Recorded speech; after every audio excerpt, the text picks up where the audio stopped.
Jadi masuk surga ini mudah. Untuk menggerakkan badan sholat sunat ini mudah. Cuma mengeluarkan duit payah. Masuk surga dan lewat pintu sholat sunat.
Bismillahirrahmanirrahim. Assalamualaikum warahmatullahi wabarakatuh.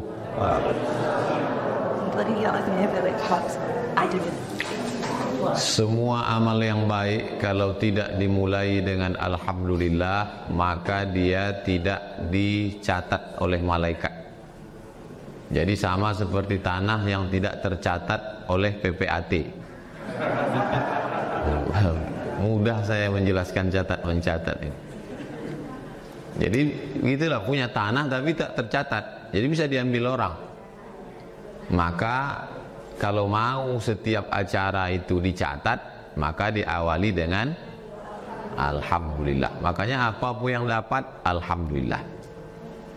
Anaknya ranking 1, alhamdulillah. Dapat proyek besar, alhamdulillah. Suaminya kawin lagi,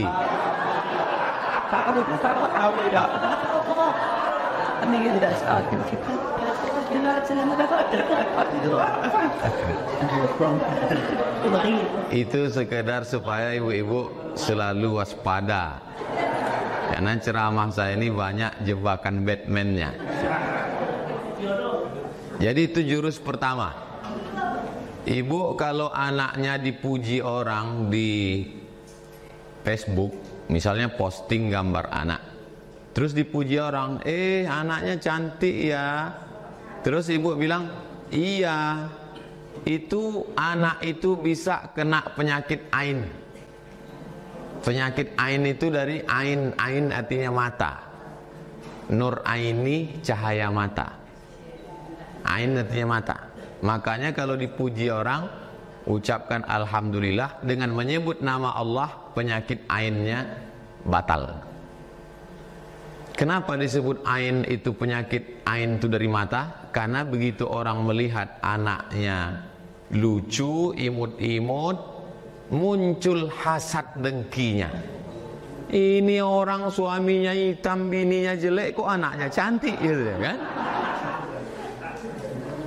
Kita yang ganteng jangan ketukar dulu di rumah sakit. Muncul ain hasad. Jadi dari mata yang dengki itu masuk jin hantu setan, anak itu pun jadi sakit. Maka itu fungsi alhamdulillah. Makanya setiap acara apapun namanya alhamdulillah. Kalau kita sakit, alhamdulillah. Dengan sakit dosa dihapuskan, dengan sakit kita mensyukuri sehat, dengan sakit kita bisa istirahat. Itu alhamdulillah. Terganggu pengajian karena suara telepon, alhamdulillah. Cuman bunyinya agak lain, alhamdulillah. Itu tentang fungsi alhamdulillah. Yang kedua, Allahumma salli ala Sayyidina Muhammad wa ala ali Sayyidina Muhammad. Untuk apa pula berselawat? Kalau di majelis itu tidak ada solawatnya, majelis itu menjadi antanajifah, majelis bangkai. Majelis bangkai. Nama siapa? Kailani. Panggilan bangkai. Mohon maaf Pak Kailani kalau nama. Bayangkan majelis yang begitu lembutnya karpet tuan rumah nih. Saking licinnya hampir saya terpleset tadi. Kalau di tempat lain segan saya ngaku. Tapi karena di Pekanbaru orang-orang kita juga kan. Kalau di Jakarta kita bergaya lah. Macam awak yang paling hebat kan. Padahal hampir jatuh. Jadi majelis yang sudah bagus ini, maka diucapkan salawat Allahumma salli ala Sayyidina Muhammad wa ala ali Sayyidina Muhammad. Kalau jumpa sama orang salaman Allahumma salli ala Sayyidina Muhammad wa Muhammad. Supaya apa? Supaya jangan sampai majelis itu menjadi majelis bangkai, majelis busuk, majelis berbau. Dah, alhamdulillah sudah, salawat sudah. Yang ketiga, menghormati sohibul bait, Pak Dokter beserta Ibu Wahyu Agustina dan keluarga besarnya. Mudah-mudahan Allah membalas kebaikan mereka, diberikan istiqomah iman dan Islam, rezekinya melimpah ruah, masuk ke dalam surga yang dingin. Ada surga itu tak dingin. Itulah kalau ada orang undang kita AC-nya tak dingin, itu dia masuk surga juga, cuma tak dingin. Yang ini dingin, rupanya di bawah AC. Bisa dinaikkan sedikit, saya tak tahan dingin.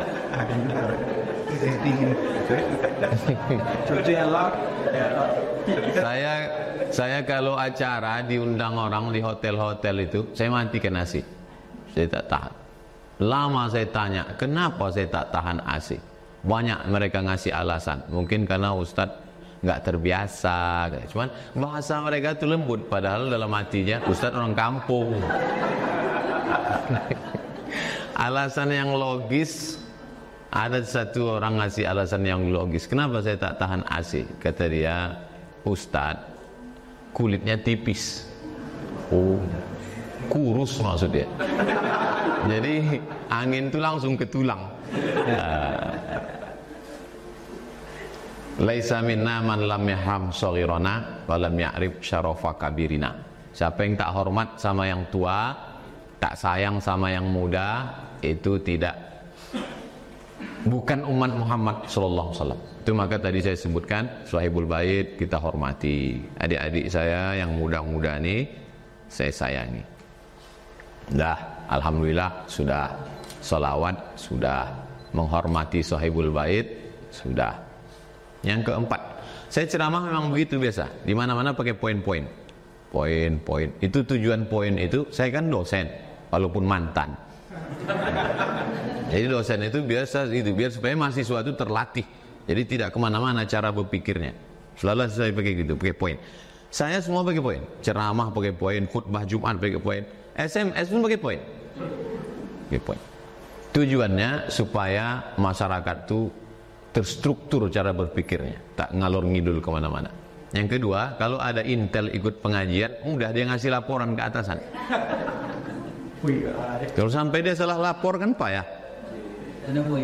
Tak ada poin. Nah, yang keempat, tentu Bapak Ibu tadi menengok gambar saya di situ. Kenapa Ustadz Somad nih berjenggot berkumis? Itu tadi pakai face app berbayar. Anda face app itu berbayar. Habis 14 hari hilang sendiri dia. Saya mau menunjukkan ke orang-orang yang mengejek saya selama ini. Kata dia, masa Ustadz Somad mukanya macam pantat bayi? Maksud dia tak berbulu. Saya tunjukkan betul. Kalau mau ku panjangkan jenggotku, kalah jenggot kau. Jenggot kau cuma 3 helai. Itu kau jaga-jaga. Panjangkan, kalah dia. Kalau saya panjangkan jenggot saya ini, apalah kelebihan dia lagi, Son? Kalau saya panjangkan jenggot saya ini, apalah kelebihan dia lagi? Titel Profesor Dr. Kiai Haji Abdul Somad LC MA PhD Datuk Sri Ulama Setianegara Kai Jaga Mangku Dilaga. Belum buat kartu nama. Saya sampai sekarang belum punya kartu nama. Kalau sempatlah mau saya membuat kartu nama sepanjang amplop. Apa kelebihan lagi? Disertasi, tesis saya 300 halaman. Judulnya Rijalul Watta' wa Sahihain alladzina dha'afahumun Nasa'i fi kitab ad-du'afa wal matrukin jam'an wa dirasatan. Saya kalau bahasa Arab tuh macam kumur-kumur aja. Disertasi saya 637 halaman. Judulnya Syekh Hasyim Asy'ari wa juhuduhu fi nasri sunnah di Indonesia. Ijazah saya 3-3-nya luar negeri. S1 Al-Azhar, S2 Maroko, S3 Sudan. Titel panjang, disertasi tebal, sarjana luar negeri. Tiba-tiba ku panjangkan lagi jenggot. Apalah yang tersisa untuk kalian? Sangkanya wak ecek-ecek. Kenapa sombong kali bahasa Ustadz? Sombong kepada orang yang sombong itu sodakoh. Jadi kalau nampak orang sombong, sombong kita. Saya gitu. Saya karena tadi dibilang, kemana kita acara nih Ustadz? Kita ke rumah Pak Dokter, rumah Bu Tina. Siapa itu?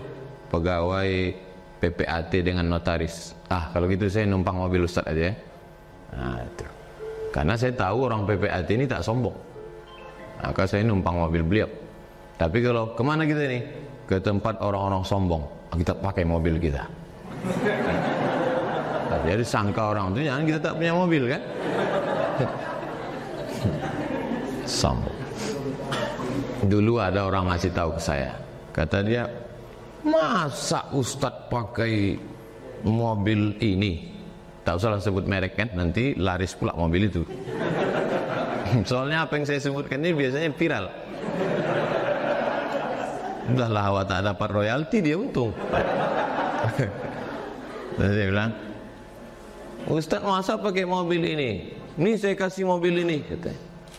Mobil ini harganya mahal lah. Minggu depan saya datang, saya bawa merek yang dia sebut tuh. Biar dia tahu, jangan diukurnya saya. Paling pantang saya diukur orang. Ditengoknya, Ustaz udah punya katanya. Sudah, saya bilang. Padahal habis duit untuk beli itu. Tak boleh saya diukur orang. Pantang sama saya diukur orang. Nah, jadi saya setelah melanglang buana ini entah kemana-mana, semua udah saya rasakan. Kalau masalah kendaraan, dari mulai dijemput orang naik sampan, pakai penutup pisang, daun pisang. Berceramah di kami di suku Akit, dijemput naik ojek. Sampai naik mobil Alphard, platnya nama saya. 1 UAS. Sampai naik pesawat pribadi. Semua udah saya rasakan. Jadi akhirnya menengok kendaraan tuh udah anyep aja, udah tak ada rasanya. Menghadapi jamaah pun begitu. Dari mulai jamaah yang mencium kaki saya tarik dia ke atas, sampai jamaah yang tak peduli. Begitu datang, pegangnya bahu saya. Foto ya ada.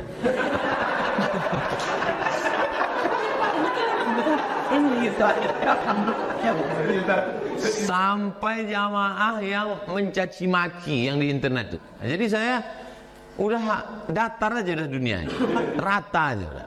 Nah, gitu. Nah, jadi rupanya begitu cara Allah mendidik perasaan kita. Dulu saya waktu awal-awal ceramah duduk di samping camat, ciut sih, menggeletar gitu, segan sama camat. Sekarang bupati, gubernur, menteri sama aja udah rasanya. Karena saya menolak jadi wakil presiden.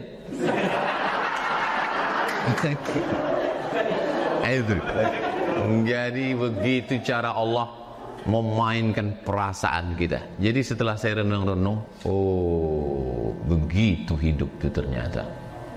Begitu rupanya perasaan itu ternyata. Sama yang dulu sama sekarang sama aja. Apa bedanya? Rasa kita itu sudah tak sesuai judul ceramah Ustaz sama judul. Kita belum masuk lagi. Ini baru pengantarnya aja. Tadi pembawa acara itu Ustadz Khairuddin. Khair artinya baik, din agama. Orang yang paling baik agamanya di Riau ini dialah Khairuddin. Dan kalau mau mencari menantu, mencari suami adalah orang yang paling baik agamanya. Masalahnya dia udah nikah pula. Lalu kemudian ini sebelah kiri saya, ini namanya Ustadz Al-Nob Dinar. Dinar itu artinya koin emas. Dia diangkat jadi ketua yayasan supaya tak korupsi. Untuk apa dia korupsi lagi? Nama dia udah koin emas. Al-Nob Dinar, Ustadz Al-Nob Dinar. Kedua-duanya ini LC, alumni Al-Azhar. LC itu artinya tulisannya licence. Bahasa Inggrisnya license, bahasa Perancisnya liaison, bahasa Arabnya ijazah. Ini orang sudah dapat ijazah untuk mengajarkan agama Islam. Ijazahnya level internasional, Al-Azhar University. Oh, itu yang tangguh. Bapak kalau istrinya mau melahirkan, mau menyerahkan istri ke bidan tak berijazah, mana mau, matilah bini itu.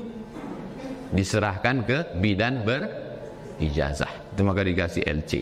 Ini banyak jamaah sekarang tak tahu LC apa. Ustaz itu lucu-lucu. Ustaz Somad itu LC apa artinya? Lulusan Kairo. Ngada-ngada jamaah. Dah habis, saking banyaknya tak ingat lagi saya poin keberapa. Sekarang baru kita masuk judul, beratnya jalan menuju surga. Itulah maka jamaah itu tak datang.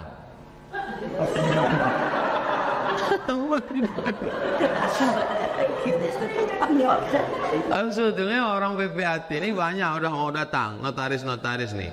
Pas di share tengoknya beratnya jalan, nanti aja lah.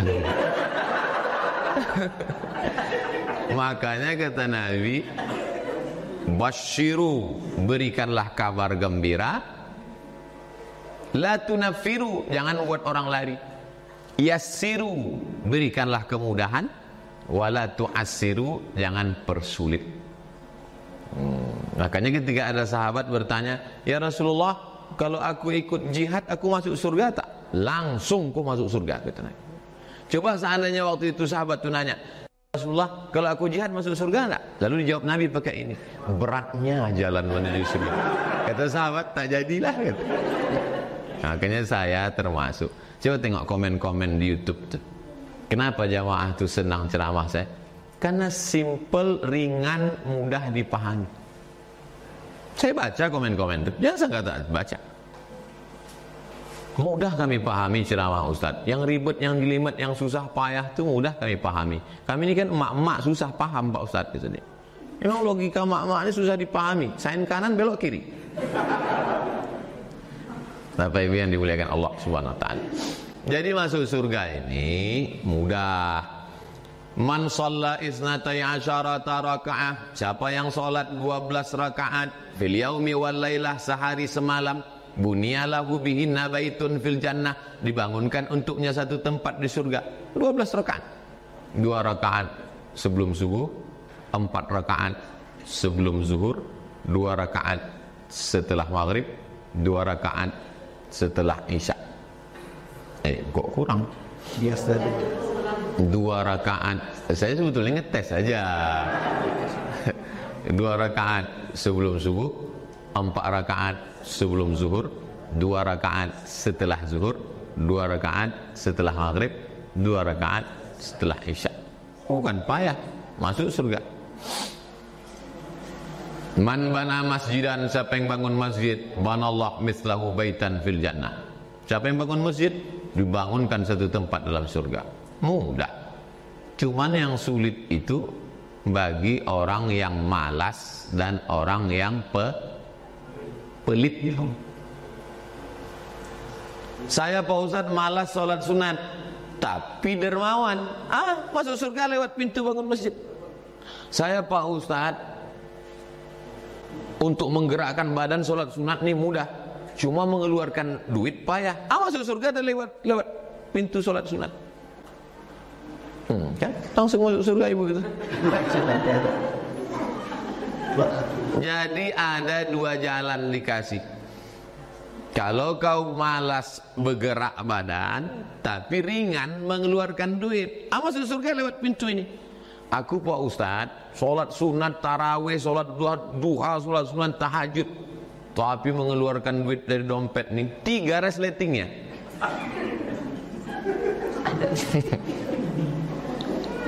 Jadi sebetulnya ini adalah pilihan. Saya yakin dan percaya Bapak Ibu notaris, nota itu kan note, nota artinya menulis. Notaris menulis. Ini notaris ini nulis-nulis saja kerjaan. Orang mencari duit, pergi pagi ke sawah masih bisa dibedakan mana orangnya, mana kerbaunya. Ini orang, ini kerbau. Sore pulang jam 5 sama bentuknya. Entah mana orang, entah mana kerbau. Berapa dia mengeluarkan zakat? 10%. Zakat petani yang tidak pakai irigasi, pakai tadah hujan, 10% Bu. Jadi kalau dapatnya hasil sawah itu 10 juta, berapa zakatnya? Kok cerita duit ini banyak yang tak paham. 1 juta zakat. Bayangkan, tiba-tiba ada orang notaris yang cuma nulis-nulis saja gitu. Itu pun orang lain pula nuliskan. Dia tinggal nengok-nengok aja, buka-bukanya, liur sedikit. Sekian itu. Pas diminta zakat, berapa zakat notaris? 2,5%. Kira-kira mudah tak masuk surga itu?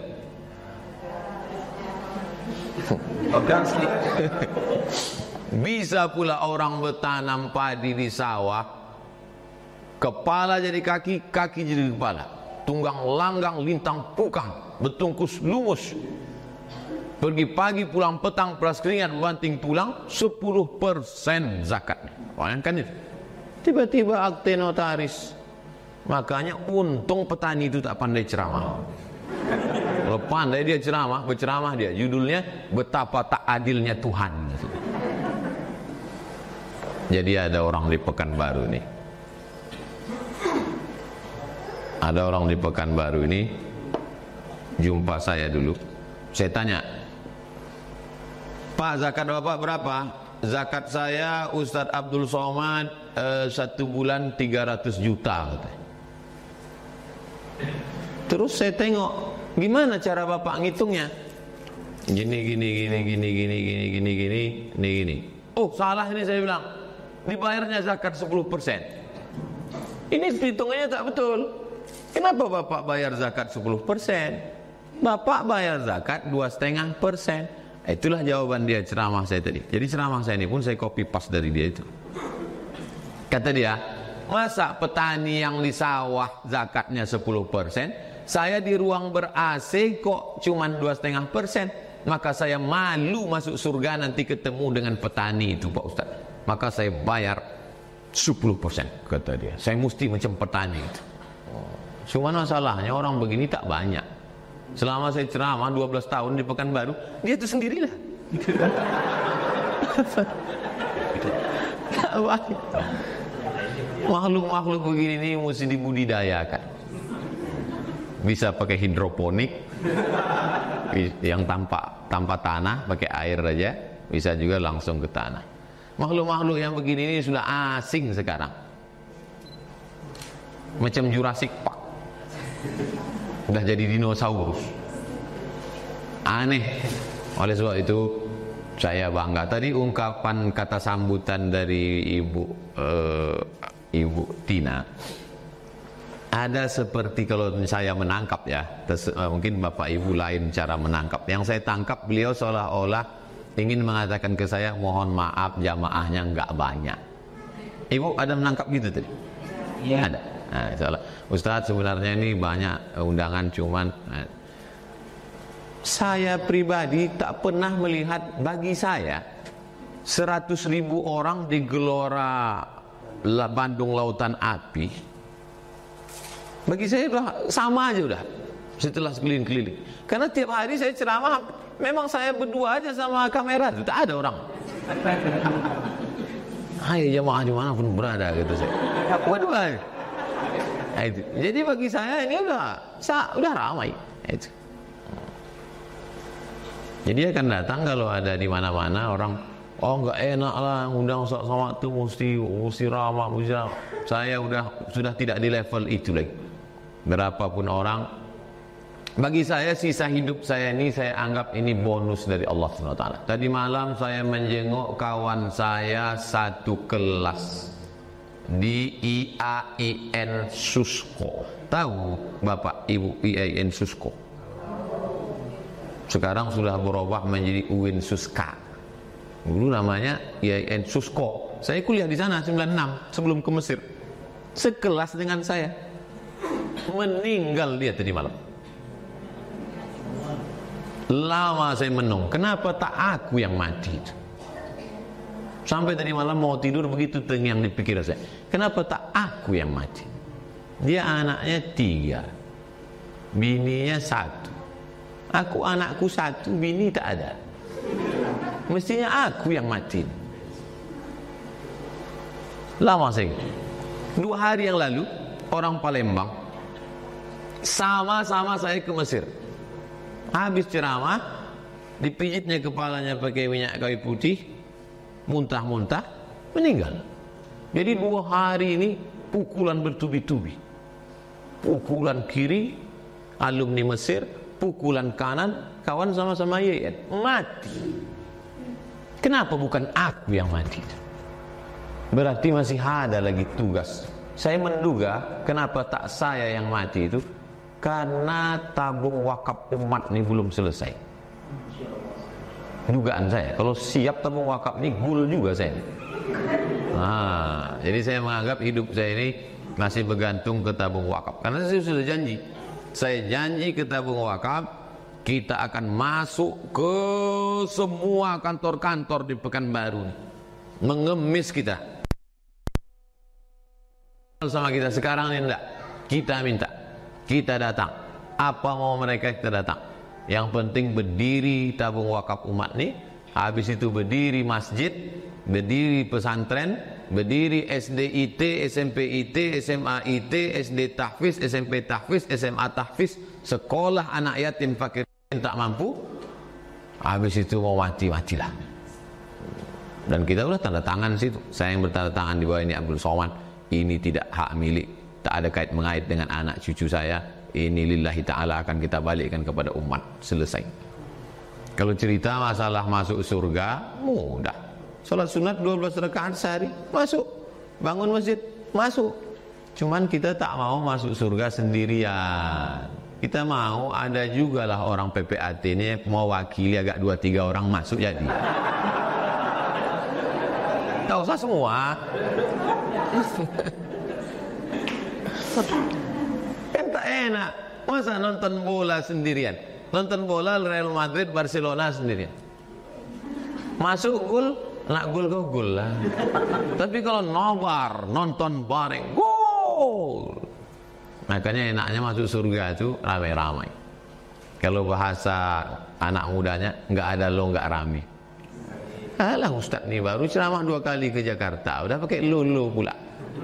Biasa pakai waang.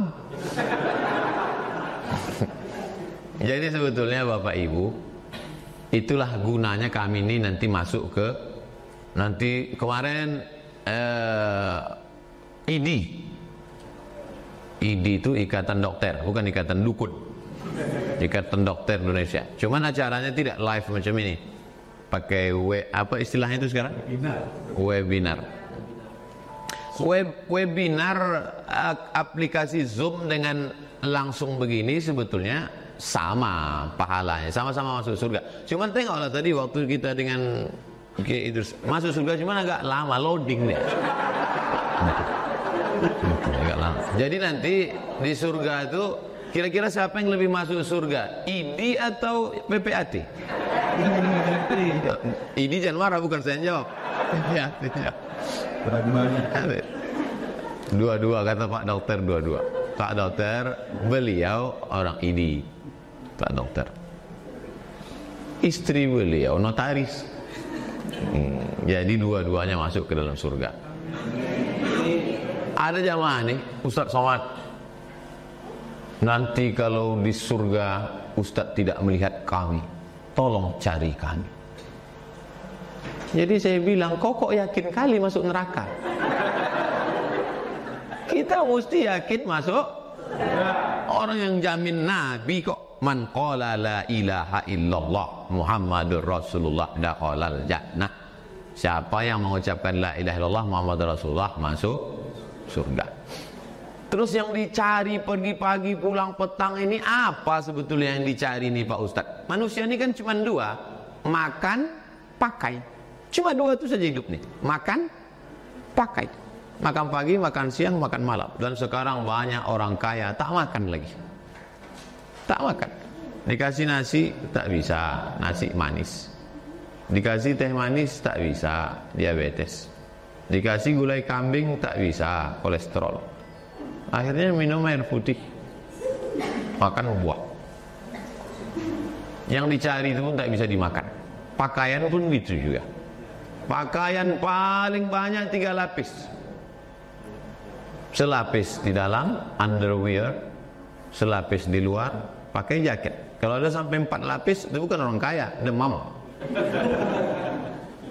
Makanan secukupnya, pakaian secukupnya. Lalu yang dicari lebih ini untuk apa? Itulah bekal mati tadi. Jadi saya tak mau setelah pengajian spirit semangat bekerja orang PPAT dan notaris ini kendor. Itu saya tak mau. Habis pengajian dengan Ustaz Somad, besok Pak gimana ini? Udahlah itu kita akhirat aja sekarang. Bukan itu maksud saya. Habis ini tetap semangat, tapi mulai tidak lagi pandangannya, cara pandangnya tidak lagi dunia oriented, tapi akhirat oriented. Silakan bangun rumah besar-besar, tapi dipakai untuk pengajian. Macam ini ya, rumah besar. Di atas ada pula kamar. Naik saya ke atas kamar, makan suite room. Presiden suite. Suite itu manis, presiden manis. Di atas. Kamar siapa nih Pak Dokter? Kamar siapa nih Bu? Ini khusus untuk ustadz-ustadz yang datang ceramah ke Pekanbaru. Begitu niatnya. Niat punya rumah besar untuk pengajian, untuk ustadz datang. Saya kalau sudah diundang ke satu kota tinggal di hotel memang hajab. Bahasa Arabnya azab. Orang Melayu susah bilang azab. Cuman apa Ustaz? Ajab. Apa tak ajab? Tinggal di hotel, pakai peci, pakai koko, pakai sorban, masuk ke lift, orang pakai rok pendek, takkan tawa tengok, tak mungkin apa pejam mata. Tapi kalau beginilah ada di setiap kota di Pekanbaru, makanya berniat. Saya doakan mudah-mudahan semua orang notaris dan pejabat PPAT ini rumahnya besar-besar semua. Rumahnya, orang rumahnya tidak. Rumahnya. Tapi niatnya rumah itu mesti ada pengajian. Bisa seminggu sekali, bagus. Tak bisa seminggu sekali, sebulan sekali. Ada kajian rutin. Kajian fikih, halal, haram, makruh, mubah. Ini orang PPAT ini harus diajarkan halal haram. Kalau tidak nanti halalkannya semua. Mengundang pengajian pun dipesan dari awal. Pak Ustadz, tolong datang ke kantor PPAT. Ceritanya halal aja. Tak bisa gitu. Oleh sebab itu maka hubungi Ustadz Al-Nob, minta daftar nama-nama Ustadz tabung wakaf, supaya dijelaskan yang mana halal, mana haram, mana makruh, mana mubah, mana boleh, mana tak boleh. Kenapa hati kita itu berat mau beribadah, berat mendengar ceramah? Gara-gara makan haram. Itu bahayanya makan haram. Banyak orang anggap, Ustadz, kenapa kawan saya itu makan haram, rezekinya tetap lancar?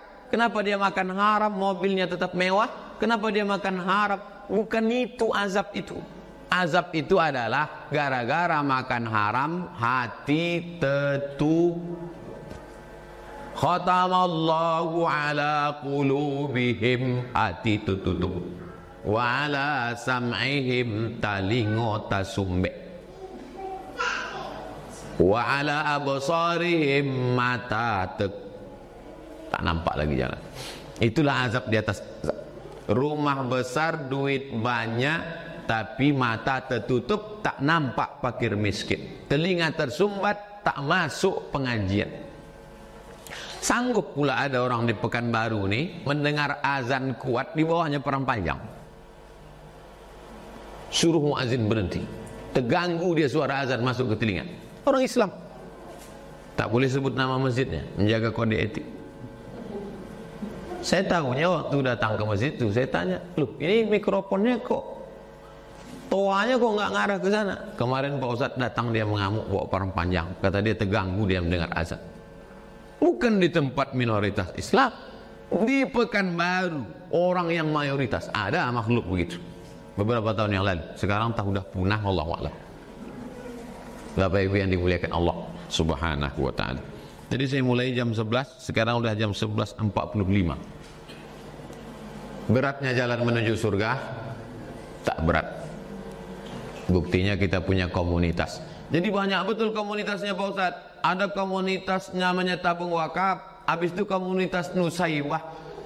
Kita bukan melawan ini. Kita bukan berkelahi ini antara Nusaibah dengan tabung wakaf umat, tapi bekerja sama. Karena masuk surga itu nanti tidak sendirian-sendirian, masuk surga berjamaah.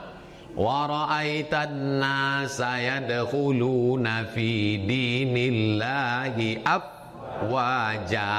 Masuk Islamnya afwaja. Afwaja artinya berkeloter-keloter, berkelompok-kelompok. Itu kan masuk Islamnya Pak Ustadz ya, masuk ke surganya. Wasiqal ladzina taqaw rabbahum ilal jannati zumara.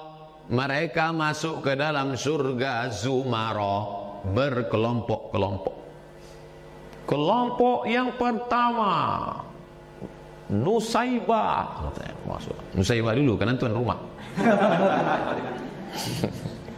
Habis Nusaibah barulah tabung wakaf karena panitia. Habis itu baru PPAT, notaris. Habis itu baru webinar ID. Pak dokter memang kelompoknya masuk ID, tapi karena masuk ibu itu duluan, ditarik ibu itu. Itu namanya syafaat mak-mak. Jangan aku, jangan sombong. Boleh jadi Abdul Somad ini panjang umur masuk surga karena doa jamaah. Kan? Diaminkan jemaah. Tak tahu kita. Kadang kita berdoa tak makbul. Rupanya doa orang lain. Kita ini kadang kata orang Melayu kan menumpang tuah. Menumpang tuah. Saya ini menumpang tuah sekarang. Tuah apa? Tuah tabung wakaf. Kalau membawa nama pribadi mana saya berani? Tak pernah saya berani kalau membawa nama pribadi. Makanya sampai sekarang saya tak punya pesantren. Tak berani saya membawa. Tapi kalau membawa tabung wakaf, berani saya. Datang ke rumah orang-orang kaya. Datang. Pak, kami dari tabung wakaf ini untuk umat. Jadi saya ini menumpang tuah umat Pekanbaru. Karena memang orang Pekanbaru orang bertuah. Pekanbaru kota bertuah, bukan berkuah. Bertuah. Akhirnya datanglah orang ke Pekanbaru, orang Pelelawan datang, orang Kabupaten Kampar datang, dari Tembilahan, Indragiri Hilir datang, dari udah sebut semua udah kan? Nah, tak disebutnya pula kita. Terus gimana? Kita kasih aja lah 2.000. Apa yang dimuliakan Allah Subhanahu wa taala. Nah, jadi pahamlah Bapak Ibu kenapa mesti ada Nusaibah. Nusaibah itu siapa Pak Ustadz? Nusaibah itu sahabat Nabi yang lukanya lebih 11 bekas tombak anak panah saat perang menolong Nabi SAW melawan kafir musyrik. Itu makanya gambar perempuan. Itu gambar Nusaibah itu perempuan, bukan ninja tuh. Itu gambar perempuan. Supaya laki-laki ini malu. Perempuan aja bisa menolong Nabi, masa laki-laki tidak? Kalau gitu jadi bencong aja lah. Na'udzubillah. Oleh sebab itu kita tolong agama Allah Subhanahu wa taala dengan apa yang kita bisa. Karena kalau sudah sampainya mati menghadap Allah Subhanahu wa taala, tak ada lagi bu, tak ada lagi pak. Dibukalah tutup jenazah kawan saya tadi malam, duduklah saya di situ. Kain panjang itulah cuman mengalas. Kain panjang ibu, bapak siap-siapkan kain panjang dari sekarang. Tak bisa ditutup pakai kain sarung. Saya kain panjang lah saya siapkan. Kalau saya mati, tutup pakai kain panjang. Kalau bapak tuh tinggi betul 2 meter, sambung. Jangan sampai tarik kaki nampak muka. Naik muka nampak kaki. Zaman Nabi ada sahabat dulu saking susahnya ditarik kain ke kepala nampak kaki. Tutup kaki nampak kepala. Kalau kainnya pendek mana yang ditutup? Kepala apa kaki? Kepala. Tutup ke kepala, kakinya ditutup dengan izhar. Izhar lalang. Lalang yang harum wangi ditutupkan ke kaki. Oleh sebab itu maka kita lagi mumpung masih sehat walafiat. InsyaAllah Bapak Ibu umurnya masih panjang. Yang tak bilang amin ini dekat lagi. Saya yakin Bapak Ibu masih panjang umurnya. Karena misi hidup kita masih belum selesai. InsyaAllah kita semua ini masuk surga. Istiqamah. Kawan-kawan yang belum datang yang ikut streaming dari rumah, ini acaranya di streaming kan? Tidak? Tak masuklah mereka. Mereka ada live. Yang ikut itu masuk surga semua. Masya Allah, tabarakallah. Bapak Ibu yang dimuliakan Allah SWT, kita mesti sering ikut pengajian, mesti sering ikut jamaah. Karena kalau tidak godaan ini luar biasa.